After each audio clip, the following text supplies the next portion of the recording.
Assalamualaikum warahmatullahi wabarakatuh. Kembali lagi di pembelajaran sejarah peminatan, tentunya dengan materi baru yang berjudul Kerajaan Maritim Islam di Indonesia. Oke, untuk yang pertama-tama mungkin kita perlu ketahui dulu ya, apa saja ciri-ciri dari kerajaan maritim agar kita bisa lebih mudah membedakan mana sih yang masuk ke dalam kerajaan maritim, mana yang masuk ke dalam kerajaan agraris, terutama pada masa Islam. Oke, untuk ciri-ciri kerajaan maritim sendiri, yang pertama pastinya terkait lokasi. Lokasinya terletak di pesisir pantai atau dekat dengan sungai. Oke, lalu yang kedua, otomatis kalau lokasi itu di pesisir pantai, kegiatan ekonominya pun bertumpu pada sektor pelayaran dan perdagangan laut. Yang ketiga, pastinya memiliki bandar atau pelabuhan. Seperti itu ya untuk ciri-ciri yang termasuk ke dalam kerajaan maritim. Nah, lalu apa saja atau kerajaan mana saja yang masuk dalam kerajaan maritim? Ini kita lihat ada 6 kerajaan yang akan kita bahas. Pertama, kesultanan ya sebutannya untuk kerajaan Islam ini, Kesultanan Samudra Pasai, kemudian Kesultanan Aceh, Kesultanan Demak, lalu Kesultanan Banten, Ternate, kemudian ada Kesultanan Gorontalo. Untuk yang pertama kita bahas dulu Kesultanan Samudra Pasai.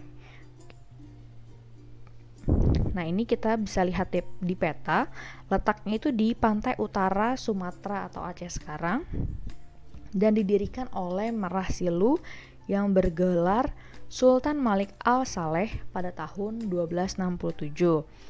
Nah, kalau Kesultanan Samudra Pasai ini selain menjadi kerajaan Islam pertama, memang berkontribusi besar dalam pengembangan dan penyebaran Islam di Nusantara gitu. Bahkan kalau misalnya pada masa Hindu-Buddha kita punya kerajaan Sriwijaya nih sebagai pusat agama Buddha.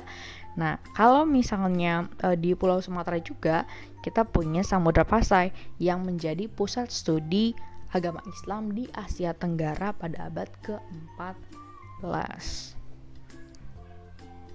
Oke, dilanjut.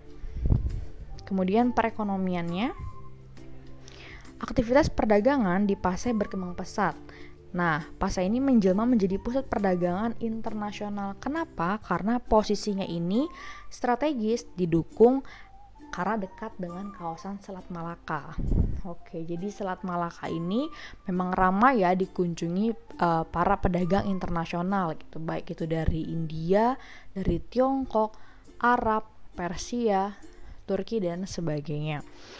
Nah, sehingga di sini pastinya Pasai yang dekat dengan Selat Malaka ikut terdampak oleh ramainya perdagangan. Kemudian komoditas perdagangan atau apa sih yang diekspor oleh Samudra Pasai ini ada 3, yaitu ada lada, kemudian ada emas, dan yang ketiga ada kapur barus. Seperti yang sudah disinggung di atas, memiliki hubungan dagang juga dengan Tiongkok, Gujarat, dan Benggala, serta pedagang-pedagang Nusantara, khususnya pedagang-pedagang Jawa.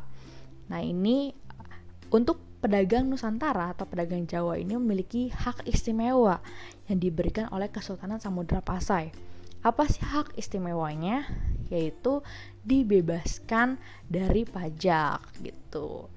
Beda ya gitu. Kalau misalnya para pedagang Jawa ini ingin berdagang atau berlabuh dan singgah di pelabuhan Samudra Pasai, mereka tidak dibebankan biaya pajak.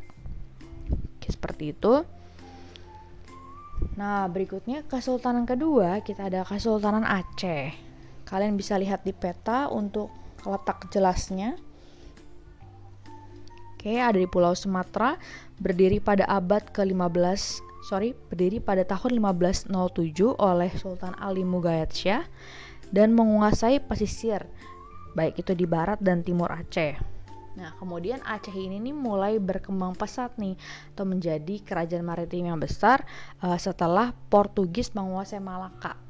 Gitu. Tadi kan Malaka kan ramai itu oleh para pedagang. Nah, setelah dikuasai Portugis pada tahun 1511, nah para pedagang Muslim ini mulai berpindah haluan nih, nggak berdagang lagi di Malaka, dan di sini otomatis Aceh menjadi pelabuhan yang besar karena menjadi tempat singgah atau transitnya para pedagang. Seperti itu ya. Oke, untuk perekonomiannya, untuk poin pertama jelas ya, berarti masuk ke dalam kerajaan maritim karena bertumpu pada pelayaran dan perdagangan laut. Yang kedua, pelabuhan menjadi sumber pendapatan. Ini juga jelas karena banyaknya kapal yang singgah, otomatis ada pemasukan nih karena mereka membayar pajak. Nah, pelabuhan besar Aceh sendiri ada Kutaraja, ada Melabuh dan Langsa. Komoditasnya sama ya kayak Pasai, ada lada, emas dan kapur barus. Oke, lanjut untuk kemaritimannya. Nah, ini Aceh mengembangkan kekuatan militer.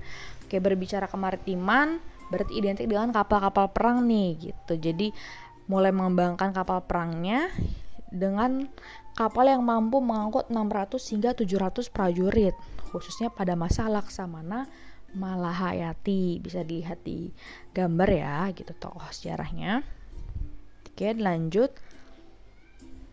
Kemudian ke angkatan lautnya gitu. Angkatan laut Aceh ini terkenal menjadi armada laut yang kuat karena adanya kerjasama dengan Kesultanan Turki Utsmani gitu kan. Sehingga di sini disokong juga supaya persenjataan Aceh itu menjadi lebih canggih dalam menghadapi armada Eropa di Selat Malaka itu pada abad ke-16. Nah, bahkan bisa kalian baca ya di situ contoh-contohnya gitu.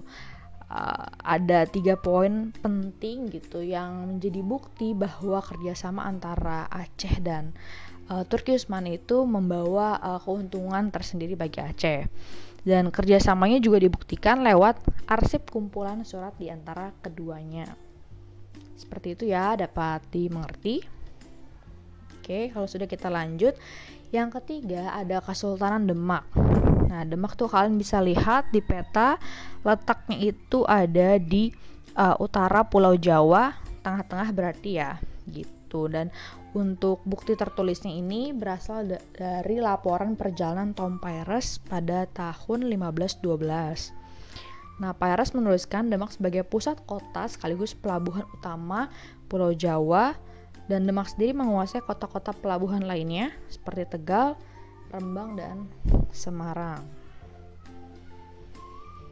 Nah, untuk perekonomiannya, kalau kalian lihat tadi, perhatikan jelas di peta gitu kan, berada di utara Jawa dan letaknya di tengah-tengah nih, sehingga letaknya strategis tadi gitu menjadikan Demak ini penghubung antara daerah penghasil rempah Nusantara di bagian timur atau Maluku dengan bandar-bandar dagang di Nusantara bagian barat gitu. Yang kedua, mendapatkan keuntungan pula dari pajak perdagangan kapal-kapal yang singgah ke Demak. Sama ya kayak tadi gitu, jadi menerapkan bea cukai atau pajak.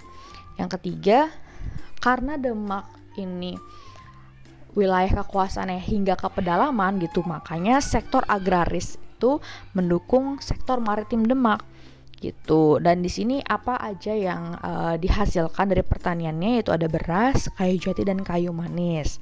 Nanti hasil pertaniannya dapat dijual nih ke wilayah-wilayah lain yang melalui pelabuhan Demak itu ya. Jadi ada simbiosis antara sektor agrarisnya yang mendukung sektor maritim Kesultanan Demak. Oke, kita lanjut ke militernya. Ini diberi judul Invasi Demak ke Malaka. Pada tahun 1511 gitu, Portugis kan berhasil menguasai Malaka tuh. Nah, hal ini menjadi ancaman bagi perekonomian Demak. Kenapa? Karena Portugis ini menetapkan pajak yang besar bagi semua kapal yang laut Malaka, ya termasuk dari Demak. Seperti itu ya. Sehingga akhirnya Demak melancarkan invasi atau serangan yang pertama pada tahun 1512 dipimpin oleh Pati Unus. Nah, tetapi berakhir dengan kekalahan karena ya Portugis memiliki persenjataan yang lebih canggih. Lalu yang serangan kedua pada tahun 1521 memang dibantu oleh Kesultanan Cirebon dan sempat berhasil nih menerobos benteng Alfamosa, basis pertahanan Portugis. Nah, tapi pada akhirnya Portugis berhasil menghancurkan kapal Patiunus, bahkan dalam serang kedua ini Patiunus gugur. Seperti itu ya. Bisa dipahami? Oke, jika ada yang ingin ditanyakan bisa tulis di kolom komentar.